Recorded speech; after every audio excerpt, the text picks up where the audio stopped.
തിരുനാമത്തിന് മഹത്വം ഉണ്ടാവട്ടെ. ശ്രേഷ്ഠ കാതോലിക്ക ബാവ തിരുമനസ്സുകൊണ്ട് വന്യ പിതാക്കന്മാരെ, വന്യ കോറപ്പിസ്കോപ്പാച്ചന്മാരെ, വൈദിക ശ്രേഷ്ഠരെ, ശമാശന്മാരെ, സമർപ്പിതരായ കന്യാസ്ത്രീകളെ, കർത്താവിൽ പ്രിയപ്പെട്ട വിശ്വാസികളുടെ സമൂഹമേ, 29ാമത് പുത്തൻകുരിശ് കൺവെൻഷനിൽ നിങ്ങളോട് ചേർന്ന് ദൈവത്തിൽ ആശ്രയിച്ച് നിൽക്കുവാനും ദൈവത്തിൻ്റെ വചനത്തിൽ നിന്ന് പങ്കിടുവാനും തക്കവണ്ണം ദൈവം തന്ന വലിയ കൃപയ്ക്കായി സ്വർഗത്തിലെ ദൈവത്തെ നന്ദിയോടെ സ്തോത്രം ചെയ്യുന്നു. 2 പത്രോസ് 3:18 നമ്മുടെ ചിന്താവിഷയം. കൃപയിലും നമ്മുടെ കർത്താവും രക്ഷിതാവുമായ യേശു ക്രിസ്തുവിൻ്റെ പരിജ്ഞാനത്തിലും വളരുവിൻ. കൃപയിലും നമ്മുടെ കർത്താവും രക്ഷിതാവുമായ യേശു ക്രിസ്തുവിൻ്റെ പരിജ്ഞാനത്തിലും വളരുവിൻ. വേദവിപരീതങ്ങൾ ശക്തമായിരുന്ന ഒരു കാലത്താണ് ഈ ലേഖനം എഴുതപ്പെട്ടത്. ക്രിസ്തുവിനെ അനുഗമിക്കുന്ന ഒരാൾ എങ്ങനെ ജീവിക്കണമെന്നും ആ ജീവിതത്തിൻ്റെ അടിസ്ഥാന മൂല്യങ്ങൾ എന്തൊക്കെയായിരിക്കണമെന്നുള്ള മാർഗദർശനങ്ങൾ അടങ്ങിയിരിക്കുന്ന ഒരു ലേഖനമാണ് 2 പത്രോസ്. വളരെ വൈകിയാണ് പുതിയ നിയമ കാനോനിൽ ഈ ലേഖനത്തിന് ഇടം ലഭിച്ചത്. നാം ഇന്ന് ഈ വചനത്തെക്കുറിച്ച് ചിന്തിക്കുമ്പോൾ ആനുകാലിക സാഹചര്യങ്ങളിൽ ഒരു ക്രിസ്ത്യാനി എങ്ങനെ ജീവിക്കണം, എങ്ങനെ ജീവിക്കരുത്, ഏത് മൂല്യങ്ങളാണ് നമ്മളെ സ്വാധീനിക്കേണ്ടത്, ഏത് മൂല്യങ്ങളിൽ നമ്മൾ അകന്നു നിൽക്കണമെന്നൊക്കെ ഈ ചെറിയ ലേഖനം നമുക്ക് വെളിച്ചം പകർന്നു നൽകുന്നു. കൃപ എന്ന ചിന്തയാണ് ഈ ലേഖനത്തിൻ്റെ അടിസ്ഥാന ഭാവം. കൃപയിലും നമ്മുടെ കർത്താവും രക്ഷകനുമായ യേശു ക്രിസ്തുവിൻ്റെ അറിവിലും പരിജ്ഞാനത്തിലും വളരുവിൻ. ഒരു ക്രിസ്ത്യാനിയുടെ വളർച്ച, ആത്മീകമായ വളർച്ച എങ്ങനെയായിരിക്കണമെന്നുള്ളതിൻ്റെ സൂചനയാണ്. കഴിഞ്ഞ ദിവസങ്ങളിലൊക്കെ കൃപ എന്ന വിഷയത്തിൻ്റെ, ഗ്രേസ് എന്ന വിഷയത്തിൻ്റെ വിവിധ മാനങ്ങളെക്കുറിച്ച് അഭിവന്യ പിതാക്കന്മാരും വൈദിക ശ്രേഷ്ഠരുമൊക്കെ നമ്മളുമായിട്ട് ചിന്തകൾ പങ്കുവയ്ക്കുകയുണ്ടായി. നമ്മുടെ ജീവിതത്തിൽ, പ്രത്യേകിച്ച് ആരാധനാ ജീവിതത്തിൽ അനുദിനം, ഒരുപക്ഷെ അനുനിമിഷം നമ്മൾ ഉപയോഗിക്കുന്ന ഒരു പദമാണ് ഗ്രേസ്, കൃപ. ഇവിടെ ഇരിക്കുന്ന പല സ്ത്രീകളുടെയും പേര് ഗ്രേസ് എന്നും കൃപയെന്ന പേരുള്ള ആളുകളും. ഇന്നലെ പ്രസംഗിച്ച അച്ഛനാണെന്ന് തോന്നുന്നു പേരിനെ കുറിച്ച് വിശദമായി സംസാരിക്കുകയുണ്ടായി. അഭിവന്യ പിതാക്കന്മാരെ നമ്മുടെ പാരമ്പര്യമനുസരിച്ച് യോർ ഗ്രേസ് എന്നാണ് അഭിസംബോധന ചെയ്യുന്നത്. നമ്മുടെ കർത്താവിൻ്റെ കൃപ ഉള്ളിലുള്ളത് കൊണ്ടാണ് പിതാക്കന്മാരെ അങ്ങനെ നമ്മൾ അഭിസംബോധന ചെയ്യുന്നത്. ദൈവത്തിൻ്റെ നിശ്ചയമനുസരിച്ച്, പരിശുദ്ധ സഭയുടെ തീരുമാനമനുസരിച്ച് ബലഹീനനായ എന്നെ അഭിവന്യ പിതാക്കന്മാരായ 4 സഹോദര മെത്രാപ്പൊലീത്തമാരോട് ഒന്നിച്ച് ചരിത്രമുറങ്ങുന്ന വടക്കൻ പറവൂർ പള്ളിയിൽ വെച്ച് ശ്രേഷ്ഠ കാതോലിക്ക ബാവയുടെ തൃക്കരങ്ങളാൽ ഈ സ്ഥാനത്തേക്ക് വാഴിച്ച അവസരത്തിൽ എൻ്റെ പേര് ഇന്നതായിരിക്കണമെന്ന് ഞാൻ അഭ്യർത്ഥിച്ചില്ല. ശ്രേഷ്ഠ കാതോലിക്ക ബാവ തിരുമനസ്സുകൊണ്ട് പരിശുദ്ധാത്മാവിൻ്റെ നിയോഗം ഏറ്റുവാങ്ങി ആ നിമിഷത്തിൽ പ്രാർത്ഥിച്ച് എനിക്ക് തന്ന പേരാണ് കൂറിലോസ്. ആ വാക്കിൻ്റെ അർത്ഥം കർത്താവിൻ്റെ കൃപ ലഭിച്ചവനെന്നാണ്. കർത്താവിൻ്റെ കൃപ ലഭിച്ചവനെന്നാണ് കൂറിലോസ് എന്ന വാക്കിൻ്റെ അർത്ഥം. അങ്ങനെയെങ്കിൽ കൂറിലോസ് എന്ന് വിളിക്കപ്പെടുന്ന എന്നിൽ കർത്താവിൻ്റെ കൃപയുണ്ടാവണം. അല്ലാത്ത നിമിഷം ആ പേരിന് ഞാൻ യോഗ്യനല്ലാതാകും. ഒരു ദിവസം ഒരു വീട്ടിൽ എന്നെ ഭക്ഷണത്തിന് ക്ഷണിച്ച് വീട്ടുകാർ. ഭക്ഷണം കഴിച്ചുകൊണ്ടിരിക്കുമ്പോൾ, പ്രാർത്ഥന കഴിഞ്ഞ് ഭക്ഷണത്തിനിരിക്കുമ്പോൾ ആ വീട്ടിലെ കൊച്ചുമകനെ വല്യപ്പച്ചൻ വിളിച്ച് ചേർത്ത് നിർത്തിയിട്ട് ചോദിച്ചു, കൊച്ചുമോനോട് ചോദിച്ചു, നിനക്ക് ഈ പിതാവിനെ അറിയാമോ? അറിയാമെന്നുള്ള ഭാവത്തിൽ അവൻ തലയാട്ടി. എനിക്ക് വലിയ സന്തോഷം തോന്നി. എന്നെ ഒരു കൊച്ചു പൈതൽ പോലും തിരിച്ചറിയുന്നു. അല്പം അഹങ്കാരം എൻ്റെ മനസ്സിലേക്ക് കടന്നു വന്നു. അറിയുമെന്ന ഭാവത്തിൽ അവൻ തലയാട്ടി. പിന്നീട് അവനോട് ചോദിക്കുകയാണ്, അപ്പച്ചൻ ചോദിക്കുകയാണ്, നിനക്ക് എങ്ങനെയാണ് ഈ പിതാവിനെ പരിചയം? നീ മുമ്പ് കണ്ടിട്ടുണ്ടോ?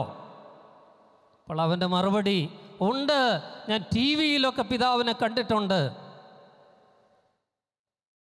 അപ്പോൾ എൻ്റെ അഹങ്കാരം അല്പം കൂടെ കൂടി. ഞാൻ ശ്രദ്ധിക്കപ്പെടുന്നു. ചാനലുകളിലും TV-കളിലുമൊക്കെ എൻ്റെ മുഖം കാണുന്നു. അത് ആളുകൾ ശ്രദ്ധിക്കുന്നു. പിഞ്ചു പൈതങ്ങൾ പോലും എന്നെ തിരിച്ചറിയുന്നു. ഞാനൊരു സെലിബ്രിറ്റിയായി. അഹങ്കാരം മനസ്സിലേക്ക് കടന്നു വരികയാണ്. പിന്നെ വല്യപ്പച്ചൻ്റെ ചോദ്യം കൊച്ചുമകനോട്, അങ്ങനെയാണെങ്കിൽ പിതാവിൻ്റെ പേരൊന്ന് പറയാമോ? ഒരു നിമിഷം പോലും ഇടകൊടുക്കാതെ കൊച്ചുമകൻ വല്യപ്പച്ചൻ്റെ ചോദ്യത്തിന് ഉത്തരം നൽകി, ബിൻ ലാദനല്ലേ. എൻ്റെ അഹങ്കാരം മുഴുവൻ ഞൊടിയിടയിൽ താഴോട്ട് പോന്നു, തരിപ്പണമായി. ബിൻ ലാദൻ അല്ലേ എന്ന് കൊച്ചുമകൻ എൻ്റെ മുഖത്ത് നോക്കി വല്യപ്പച്ചനോട് പറയുകയാണ്. എൻ്റെ മുഖം കണ്ടപ്പോൾ അവൻ TV-യിൽ കണ്ട ബിൻ ലാദൻ്റെ മുഖമാണ് അവൻ്റെ മനസ്സിലേക്ക് വന്നതെങ്കിൽ ഗ്രേസ് എനിക്ക് നഷ്ടപ്പെട്ടു എന്നാണ് അതിൻ്റെ അർത്ഥം. കൂറിലോസ് എന്ന വാക്കിലടങ്ങിയിരിക്കുന്ന കർത്താവിൻ്റെ കൃപ എനിക്ക് നഷ്ടപ്പെട്ടിട്ടുണ്ടാവാം. അല്ലെങ്കിൽ ബിൻ ലാദൻ്റെ മുഖം എൻ്റെ മുഖത്ത് അവൻ കാണാൻ പാടില്ല. എൻ്റെ മുഖത്ത് അവൻ കാണേണ്ടിയിരുന്നത് എൻ്റെ കർത്താവിൻ്റെ മുഖമാണെങ്കിൽ എനിക്കത് നഷ്ടപ്പെട്ട നിമിഷമായിരിക്കണം. അത് പേരിലല്ല, നമ്മുടെ ജീവിതത്തിൽ, നമ്മുടെ അന്തരാത്മാവിൽ കർത്താവിൻ്റെ കൃപ നമുക്കുണ്ടെങ്കിൽ അത് നഷ്ടപ്പെട്ട നിമിഷങ്ങളെക്കുറിച്ച് ഓർത്ത് അനുതപിക്കുവാനും ആ കൃപ തിരിച്ചു പിടിക്കുവാനും ആ കൃപയിൽ വളരുവാനും ഈ കൺവെൻഷൻ പന്തൽ കർത്താവിൻ്റെ ജീവിക്കുന്ന വചനം നമ്മെ ക്ഷണിക്കുകയാണ്.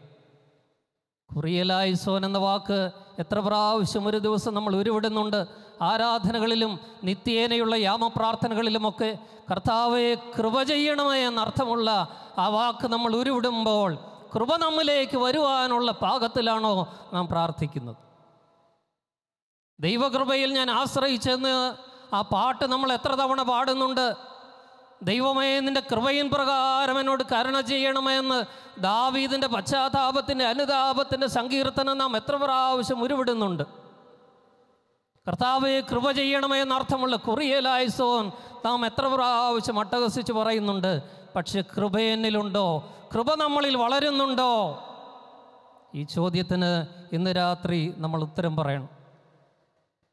ലൂക്കോസിൻ്റെ സുവിശേഷം 1-ാം അധ്യായത്തിൻ്റെ 41-ാമത്തെ വാക്യത്തിൽ, കൃപ നിറഞ്ഞവളെ നിനക്ക് സമാധാനം, hail Mary full of grace.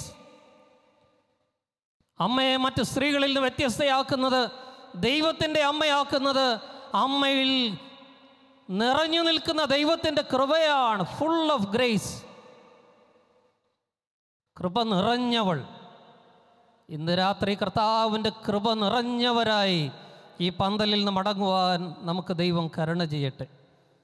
ആ അമ്മയുടെ ഏകജാതൻ നമ്മുടെ കർത്താവും രക്ഷകനുമായ യേശു ക്രിസ്തു എന്ന ബാലൻ്റെ തിരുപ്പിറവി ആഘോഷിച്ച ഞാനും നിങ്ങളും ആ ബാലൻ എങ്ങനെയാണ് വളർന്നത് എന്ന് വേദപുസ്തകം നമ്മോട് പറയുന്നത് ശ്രദ്ധിക്കാം.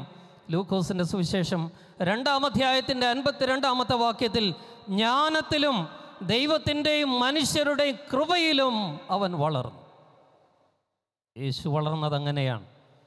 പരിജ്ഞാനത്തിലും ജ്ഞാനത്തിലും ദൈവത്തിൻ്റെയും മനുഷ്യരുടെയും കൃപയിലും യേശു എന്ന പൈതൽ വളർന്നു. ഇതാണ് നമ്മുടെ ചിന്താവിഷയം. 2 പത്രോസ് 3:18. കൃപയിലും നമ്മുടെ കർത്താവും രക്ഷിതാവുമായ യേശു ക്രിസ്തുവിൻ്റെ പരിജ്ഞാനത്തിലും വളരുവിൻ. കൃപയിൽ വളരുവാൻ, ദൈവത്തിൻ്റെ കൃപ കൊണ്ട് നിറയുവാൻ നമുക്ക് ഈ രാത്രി ദൈവസന്നിധിയിൽ ധ്യാനിച്ച് പ്രാർത്ഥിക്കാം. 2 കാര്യങ്ങൾ വളരെ പെട്ടെന്ന് പറഞ്ഞെൻ്റെ വാക്കുകൾ അവസാനിപ്പിക്കും. ദൈവത്തിൻ്റെ കൃപയ്ക്ക് വിഘാതമായി നിൽക്കുന്ന 2 സാഹചര്യങ്ങളും, ദൈവത്തിൻ്റെ കൃപ നമ്മിലേക്ക് കടന്നു വരുവാൻ നിഷേധം നിൽക്കുന്ന, തടസ്സം നിൽക്കുന്ന, വിഘാതം നിൽക്കുന്ന 2 സാഹചര്യങ്ങൾ. ഒന്ന്, എല്ലാം നമ്മുടെ കഴിവുകൾ കൊണ്ടാണ് നമുക്ക് ലഭിക്കുന്നത് എന്നുള്ള അഹന്ത. നമ്മുടെ മെറിറ്റാണ്, ദൈവത്തിൻ്റെ ഗ്രേസ് അല്ല, നമ്മുടെ എല്ലാ വിജയങ്ങളുടെയും പിറകിലെന്നുള്ള അഹംഭാവം. ഈ മെറിറ്റിനെക്കുറിച്ചുള്ള, നമ്മുടെ കഴിവിനെക്കുറിച്ചുള്ള അഹന്ത നമ്മുടെ മനസ്സിലേക്ക് വരുമ്പോൾ കർത്താവിൻ്റെ കൃപയ്ക്ക് തടസ്സമാണത്.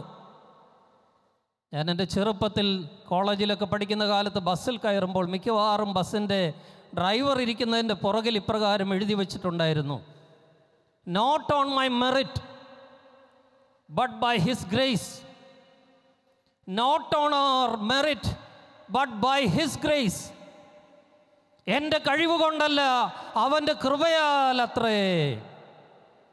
നമ്മുടെ കഴിവുകളെക്കുറിച്ചുള്ള അഹങ്കാരം വെടിയുമ്പോൾ അവൻ്റെ കൃപ നമ്മുടെ ഉള്ളിലേക്ക് കടന്നു വരും. ഞാനിന്നിവിടെ നിൽക്കുന്നത് എൻ്റെ കഴിവല്ല, കർത്താവിൻ്റെ കൃപയാണെന്ന് ഞാൻ ചിന്തിക്കണം. ഞാൻ നിൽക്കുകയല്ല, എന്നെ നിർത്തുകയാണ്. ഞാൻ നടക്കുകയല്ല, എന്നെ നടത്തുകയാണ്. അക്ഷരാർത്ഥത്തിൽ ഞാനത് വിശ്വസിക്കുന്നു. 21-ാമത്തെ വയസ്സിൽ ചങ്ങനാശ്ശേരി SB കോളേജിൽ ഞാൻ BA വിദ്യാർത്ഥിയായിരിക്കുന്ന കാലത്ത് ഒരു ദിവസം കലശലായ പനി എന്നെ ഗ്രസിച്ചു. പനി കൂടിയപ്പോൾ നാലുനാക്കൽ പള്ളിയിൽ എൻ്റെ മാതൃദേവാലയം അന്ന് നടത്തിയിരുന്ന ഒരു ചെറിയ ആശുപത്രിയിലേക്ക് ഞാൻ ഡോക്ടറെ കാണാൻ പോയി. ഡോക്ടർ മരുന്ന് കുറിച്ചു. അതൊരു ഇഞ്ചക്ഷനായിരുന്നു. ആ ഇഞ്ചക്ഷൻ എടുക്കുവാനായിട്ട് ഞാൻ ഡ്യൂട്ടി റൂമിലേക്ക് പോയി. ഒരു സാധാരണ നേഴ്സായിരുന്നു ഇഞ്ചക്ഷൻ എടുത്തത്. എൻ്റെ ബട്ടക്കിലെടുത്ത ആ ഇഞ്ചക്ഷൻ എൻ്റെ ശരീരത്തിലേക്ക് മരുന്ന് കയറിയപ്പോൾ തന്നെ ഒരു വലിയ എന്തോ ഒരു ശക്തി, ഒരു മിന്നൽ പ്രവാഹം ഞാൻ അനുഭവിച്ചു. പിന്നെ എനിക്ക് കാലുകുത്താനായിട്ട് കഴിഞ്ഞില്ല. ഡോക്ടറോടും നഴ്സുമാരോടും പറഞ്ഞു, ശക്തി കൂടിയ മരുന്നാണ്, 2 ദിവസം കൊണ്ട് അതിൻ്റെ പ്രയാസമൊക്കെ മാറിക്കോളുമെന്ന് പറഞ്ഞ് എന്നെ പറഞ്ഞു വിട്ടു. 2 ദിവസം, 3 ദിവസം, 4 ദിവസം, ഒരാഴ്ച കഴിഞ്ഞിട്ടും എൻ്റെ ഇടത്തെ കാലിൻ്റെ പാദം താഴെ മുട്ടാൻ, നടക്കുവാൻ പ്രയാസം വന്നപ്പോൾ മെഡിക്കൽ കോളേജിൽ പോകുവാൻ തീരുമാനിച്ചു. മെഡിക്കൽ കോളേജിലെ ന്യൂറോ വിദഗ്ധൻ ഡോക്ടർ മാത്യു ചെറിയാൻ എന്ന് പറയുന്ന പെന്തക്കോസ്തുകാരനായ ആ ഡോക്ടറാണ് എന്നെ കണ്ടത്. അദ്ദേഹം പരിശോധന കഴിഞ്ഞിട്ട് എന്നോട് പറഞ്ഞ വാക്യം, ആ വാക്കുകൾ ഇപ്പോഴും എൻ്റെ കാതുകളിൽ മുഴങ്ങുന്നുണ്ട്. അദ്ദേഹം എന്നോട് പറഞ്ഞു, God has shown grace to you my dear son. എൻ്റെ മകനെ, ദൈവം നിന്നോട് കരുണ കാണിച്ചിരിക്കുന്നു, കൃപ കാണിച്ചിരിക്കുന്നു. അദ്ദേഹം പറഞ്ഞത് യു ആർ ലക്കി എന്നല്ല, നിനക്ക് ഭാഗ്യമുണ്ടെന്നല്ല പറഞ്ഞത്.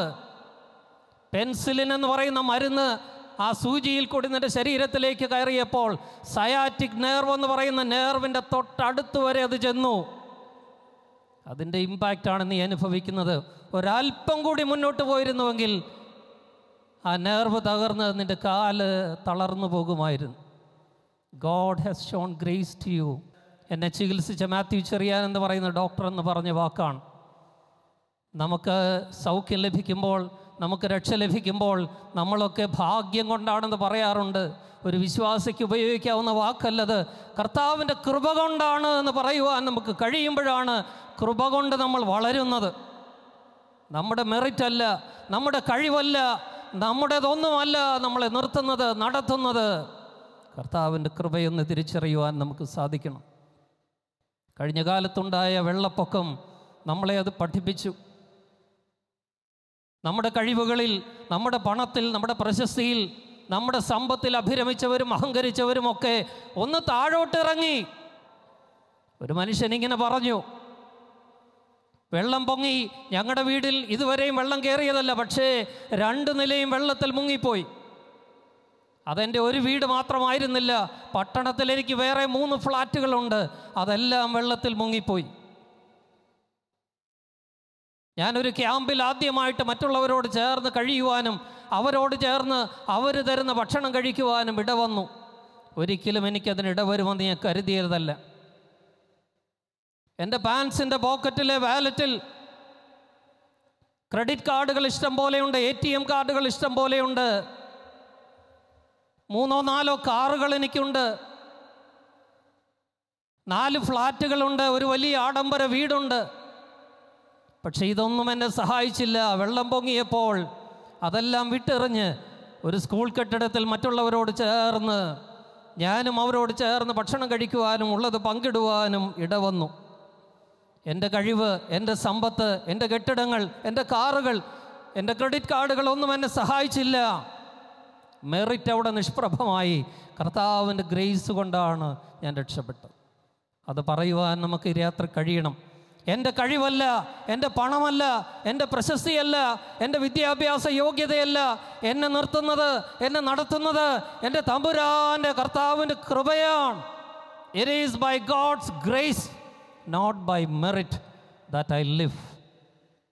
ഇന്ന് രാത്രി അത് പറയുവാൻ നമുക്കൊക്കെ സാധിക്കട്ടെ എന്ന് ഞാൻ പ്രാർത്ഥിക്കുകയാണ്. നമ്മളെല്ലാവരും അവഗണിച്ച് മാറ്റി നിർത്തിയിരുന്ന മുക്കുവന്മാർ, സാധാരണ മീൻപിടുത്തക്കാരല്ലേ നമ്മിൽ പലരെയും വെള്ളപ്പൊക്കത്തിൽ രക്ഷിച്ചത്. പേര് വിൽസൺ എന്നാണെന്ന് തോന്നുന്നു. ആ മനുഷ്യൻ BBC-യിൽ വരെ ഇടം പിടിച്ചു. തൻ്റെ ബോട്ടിലേക്ക് കയറുവാനായിട്ട് കാത്തിരിക്കുന്ന ആ സ്ത്രീകൾക്ക് ഒന്ന് ചവിട്ടി കയറുവാനായിട്ട് സ്റ്റെപ്പില്ലാതെ ഇരുന്നപ്പോൾ ആ വെള്ളത്തിൽ അദ്ദേഹം കുനിഞ്ഞു കിടന്നു കൊടുത്തു. അദ്ദേഹത്തിൻ്റെ ചുമലിൽ ചവിട്ടി വള്ളത്തിൽ കയറുവാൻ, ബോട്ടിൽ കയറുവാനായിട്ട് അദ്ദേഹം ആവശ്യപ്പെടുകയാണ്. അതല്ലേ ഗ്രേസ്? ദൈവത്തിൻ്റെ കൃപ വ്യാപരിക്കുന്നത് നാം മാറ്റി നിർത്തുന്നവരിൽ കൂടെയാണ്, പാവപ്പെട്ടവരിൽ കൂടെയാണ്. നമുക്ക് ഉപയോഗമില്ലെന്ന് നമ്മൾ ധരിക്കുന്നവർ നമ്മുടെ രക്ഷകരായിട്ട് മാറുകയാണ്. ദൈവത്തിൻ്റെ കൃപ വ്യാപരിക്കുകയാണ്. ആ മനുഷ്യൻ കുനിഞ്ഞു കിടന്ന് തൻ്റെ ചുമലിൽ ചവിട്ടുവാൻ മറ്റുള്ളവർക്ക് അനുവാദം കൊടുത്തപ്പോൾ, ഒരു ചവിട്ടുപടിയായി, ഒരു പാലമായി താൻ തന്നെ മാറ്റിയപ്പോൾ കർത്താവിൻ്റെ കൃപ അവിടെ വരികയാണ്. നമ്മുടെ കഴിവല്ല, ദൈവത്തിൻ്റെ കരുതൽ, ദൈവത്തിൻ്റെ കൃപ, ദൈവത്തിൻ്റെ ദയ, അത് പറയുവാൻ നമുക്ക് സാധിക്കട്ടെ എന്ന് ഞാൻ പ്രാർത്ഥിക്കുകയാണ്. തീരത്തിൽ ഞങ്ങളുടെ കുഞ്ഞുങ്ങളുടെ ആ പ്രസ്ഥാനത്തിൽ കൃപ എന്നു പേരുള്ളൊരു മകളുണ്ട്. ഇഷ്ടംപോലെ പണമുള്ള ഒരപ്പൻ്റെയും അമ്മയുടെയും മകളാണ്. നോർമൽ എന്ന് നമ്മൾ വിചാരിക്കുന്ന മറ്റു കുട്ടികൾ അദ്ദേഹത്തിനുണ്ട്. പക്ഷെ കൃപ മെൻ്റലി ചാലഞ്ച്ഡ് ആയിട്ടുള്ള ബുദ്ധിമാന്യമുണ്ട് എന്ന് നമ്മൾ പറയുന്നൊരു കുഞ്ഞാണ്. ആ കുഞ്ഞിന് അവരറിഞ്ഞുകൊണ്ട് കൊടുത്ത പേര് കൃപയെന്നാണ്. പഠിക്കാൻ കഴിവുള്ള കുട്ടികൾക്കല്ല പേരിട്ടത്. പഠിക്കാൻ കഴിവ് കുറഞ്ഞ, ബൗദ്ധികമായ വെല്ലുവിളികൾ നേരിടുന്ന കുറവുകളുള്ള ആ കുഞ്ഞിനാണ് മാതാപിതാക്കൾ ദൈവത്തിൻ്റെ കൃപയെന്ന് പേര് കൊടുത്തത്. അതായിരിക്കണം നമ്മുടെ ജീവിത വീക്ഷണം. അപ്പോൾ നമ്മുടെ കഴിവുകളിൽ അഹങ്കരിക്കുമ്പോൾ, അഹന്തയിൽ നാം വ്യാപരിക്കുമ്പോൾ കർത്താവിൻ്റെ കൃപ വ്യാപരിക്കുന്നതിന് തടസ്സമാകും. ദൈവത്തിൻ്റെ കൃപ നമ്മിലേക്ക് വരുവാൻ തടസ്സം നിൽക്കുന്ന മറ്റൊരു കാര്യമാണ് ന്യായപ്രമാണത്തോടും നിയമത്തോടുമുള്ള അമിതമായ വിധേയത്വം. ന്യായപ്രമാണവും നിയമവും സ്നേഹത്തിൻ്റെയും ദയയുടെയും കരുതലിൻ്റെയും മീതെ പ്രതിഷ്ഠിക്കപ്പെടുമ്പോൾ അവിടെ കർത്താവിൻ്റെ കൃപ നിശ്ചലമാകും. ഒരു ക്രിസ്ത്യാനിയെ, ഒരു വിശ്വാസിയെ ഭരിക്കേണ്ടത്, സ്വാധീനിക്കേണ്ടത് നിയമത്തോടും ന്യായപ്രമാണത്തോടുമുള്ള അമിതമായ പ്രതിബദ്ധതയല്ല, മറിച്ച് അതിനെ മറികടക്കുന്ന ദൈവത്തിൻ്റെ കൃപയാണ്. റോമാലേഖനം 6-ാം അധ്യായത്തിൻ്റെ 14-ാമത്തെ വാക്യത്തിൽ പരിശുദ്ധനായ പൗലോസ് അപ്പോസ്തലൻ പറയുന്നു, നിങ്ങൾ ന്യായപ്രമാണത്തിനല്ല കൃപയ്ക്കത്രേ അധീനർ. നിങ്ങൾ അധീനരായിരിക്കുന്നത് ന്യായപ്രമാണത്തിനല്ല, നിയമത്തിനല്ല, പക്ഷെ കൃപയ്ക്ക്. നമ്മുടെ ജീവിതത്തിൽ എന്തിനാണ് പ്രാമുഖ്യം? ന്യായപ്രമാണത്തിലോ നിയമത്തിലോ നമ്മൾ അഭിരമിക്കുന്നത്, അതോ കൃപയിലോ? ഞാനും നിങ്ങളും പാപികളായിരിക്കുമ്പോൾ നമ്മെ രക്ഷിക്കുവാനായിട്ട് ദൈവം കൃപ ചെയ്തത് നാം മറക്കരുത്. ഈ കൃപ എന്നിലും നിങ്ങളിലുമുണ്ടോ എന്ന് ചോദിക്കുവാനും ഉത്തരം കണ്ടെത്തുവാനുമാണ് നമ്മൾ ഇന്നിവിടെ എത്തിയിരിക്കുന്നത്. നിയമങ്ങളും ന്യായപ്രമാണങ്ങളും നിബന്ധനകളും മറികടക്കുന്ന ദൈവത്തിൻ്റെ കൃപ, അതിനെ നമ്മിലേക്ക് ആകർഷിക്കുവാൻ നമുക്ക് സാധിക്കണം. ലൂക്കോസിൻ്റെ സുവിശേഷം 15-ാം അധ്യായത്തിൻ്റെ 11 മുതലുള്ള വാക്യങ്ങളിൽ, ഇവിടെ മധ്യസ്ഥ പ്രാർത്ഥനയിൽ നമ്മൾ അനുസ്മരിച്ചതുപോലെ കൃപയുള്ള പിതാവിൻ്റെ കഥ നമ്മൾ വായിക്കുന്നുണ്ട്. അത് മുടിയനായ പുത്രൻ്റെ കഥയല്ല, ധൂർത്തനായ പുത്രൻ്റെ ഉപമയല്ലത്. അത് സ്നേഹവാനായ, കാരുണ്യവാനായ, കൃപയുള്ള പിതാവിൻ്റെ കഥയാണ്. കഥ നമുക്കറിയാം. ഇളയ മകൻ പിതാവിൻ്റെ ഓഹരിയെല്ലാം വാങ്ങി ദൂരദേശത്ത് പോയി ദുർവ്യയം ചെയ്ത് പാപത്തിൽ ജീവിച്ചു, മ്ലേച്ഛതയിൽ കഴിഞ്ഞു, എല്ലാം നഷ്ടപ്പെടുത്തി, പട്ടിണിയിലായി, ഭക്ഷണം കഴിക്കാൻ നിവൃത്തിയില്ലാതായി, പന്നിക്കൂട്ടങ്ങൾ മെയ്യുന്നിടത്ത് പന്നികൾ കഴിക്കുന്ന ഭക്ഷണം കഴിക്കേണ്ടി വന്നു. അതും കിട്ടാതെയായപ്പോൾ പിതാവിനെക്കുറിച്ചും സ്വന്തം ഭവനത്തെക്കുറിച്ചും ആ മകൻ ചിന്തിച്ചു. വീട്ടിലെ വേലക്കാരെ പോലും ദൈവത്തെ പോലെ കരുതുന്ന പിതാവ്, അവൻ്റെ അടുക്കൽ നിന്നാണല്ലോ ഞാൻ ഓടി ഒളിച്ചത്. അനുതാപത്തോടെ, മാനസാന്തരത്തോടെ ആ മകൻ പിതാവിൻ്റെ സന്നിധിയിലേക്ക് തിരിച്ചു മടങ്ങുവാൻ തീരുമാനിച്ചു. തിരിച്ചു വരുന്ന മകനെ അപ്പൻ ആർത്തിയോടെ കാത്തിരുന്ന അപ്പൻ മകനെ ഓടിച്ചെന്ന് ചുംബിച്ചു. അവനെ അങ്കി അണിയിച്ചു, അവനെ മോതിരമിട്ടു, അവന് ചെരുപ്പ് കൊടുത്തു, അവന് വിരുന്നൊരുക്കി. ഗ്രേസ് ഇൻ ആക്ഷൻ, കൃപയുടെ പ്രകടനം. ഇതെല്ലാം കാണുമ്പോൾ ജ്യേഷ്ഠൻ മറ്റേ മകൻ ഖിന്നനായി നിരാശനായി നിൽക്കുകയാണ്, പെറുപെറുക്കുകയാണ്. അവനിൽ നിന്ന് കർത്താവിൻ്റെ കൃപ നഷ്ടപ്പെട്ടു. ഗ്രേസ് കാണിക്കുന്ന പിതാവ് മകനെ തിരിച്ച് സ്വീകരിക്കുകയാണ്. ഈ കഥയുടെ അടിസ്ഥാനത്തിൽ ഒരു ചെറുകഥ സാഹിത്യത്തിൽ ഉണ്ടായിട്ടുണ്ട്. നിങ്ങളത് വായിച്ചിട്ടുണ്ടാവാം. അനുതപിക്കുന്ന മകൻ, നഷ്ടപ്പെട്ടതിനെ ഓർത്ത്, പിതാവിൻ്റെ ഭവനത്തെ ഓർത്ത് അനുതപിച്ച് മടങ്ങി വരുവാൻ തീരുമാനിക്കുന്ന ആ മകൻ അപ്പനൊരു കത്തെഴുതുകയാണ്. അപ്പാ, ഞാൻ നിന്നോട് പാപം ചെയ്തിരിക്കുന്നു, ഞാൻ മാനസാന്തരപ്പെട്ട് നിൻ്റെ അടുക്കലേക്ക് മടങ്ങി വരുവാൻ ആഗ്രഹിക്കുന്നു. നീ എന്നെ സ്വീകരിക്കുമോ എന്ന് എനിക്ക് അറിഞ്ഞുകൂടാ. എനിക്കൊരു അപേക്ഷയുണ്ട്. ഞാൻ ഭവനത്തിലേക്ക് മടങ്ങി വരുമ്പോൾ ദൂരെ നിന്ന് നോക്കുമ്പോൾ നമ്മുടെ വീടിൻ്റെ മുറ്റത്ത് നിൽക്കുന്ന മാവിൻ്റെ മുകളിൽ ഒരു വെള്ളക്കൊടി പാറണം, ഒരു വെള്ളക്കൊടി അങ്ങ് നാട്ടണം. ആ വെള്ളക്കൊടി കണ്ടാൽ അങ്ങനെ സ്വീകരിക്കുവാൻ മനസ്സായിരിക്കുന്നുവെന്ന് ഞാൻ തീരുമാനിച്ച് അറിഞ്ഞ് ഞാൻ ഓടിയെത്തും. വെള്ളക്കൊടി കാണുന്നില്ലെങ്കിൽ നിരാശനായി ഞാൻ മടങ്ങും. പറഞ്ഞ ദിവസം മകൻ വീട്ടിലേക്ക് തിരിച്ചു പോവുകയാണ്. ആകാംക്ഷയാണ്, ടെൻഷനാണ് മനസ്സിൽ.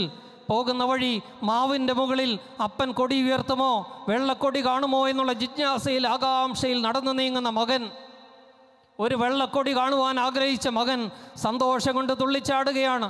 ആ മാവിൻ മുഴുവൻ വെള്ളക്കൊടികൾ കൊണ്ട് പിതാവ് അലങ്കരിച്ചിരിക്കുന്നു. ഒരു വെള്ളക്കൊടിക്ക് പകരം കൃപയുടെ 100 വെള്ളിക്കൊടികൾ, വെള്ളക്കൊടികൾ പിതാവ് സ്ഥാപിച്ചു. സ്തോത്രം.